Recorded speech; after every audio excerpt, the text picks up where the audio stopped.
નગરમાં હુડાના ડ્રાફ્ટ પ્લાનને લઈને ઉગ્ર વિરોધ જોવા મળ્યો છે। હુડામાં સમાવિષ્ટ થતા 11 ગામના ખેડૂતો તેમજ મિલકત ધારકોએ 5000થી વધુ લેખિત વાંધા અરજીઓ રજૂ કરી છે।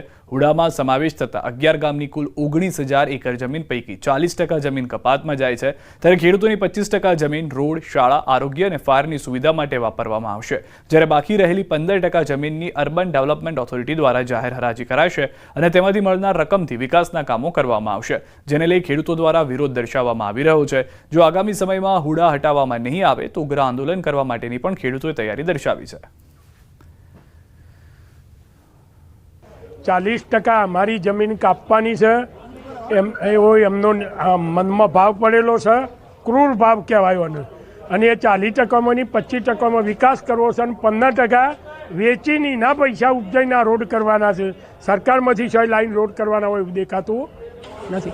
અમારે તો હુડા જોયા ના જોયા ને ના જોયા બીજી વાત નહીં। દેશમાં વાંધા અરજીમાં હુડા રદ કરો એવો જ વાંધો મોટાભાગની અરજીઓમાં તમામ ખેડૂતોએ ઉઠાવ્યો છે કે અમને હુડા જોઈતું નથી અને હુડા રદ કરો। એના કારણો પણ ખેડૂતોએ પોતાની મૌલિક ભાષામાં દર્શાવ્યા છે કે અમને હુડા કેમ નથી જોઈતું, એ બધા જ માહિતી અંદર ભરીને ખેડૂતો પોતાની રીતે પોતાનો વાંધો રજૂ કરી રહ્યા છે।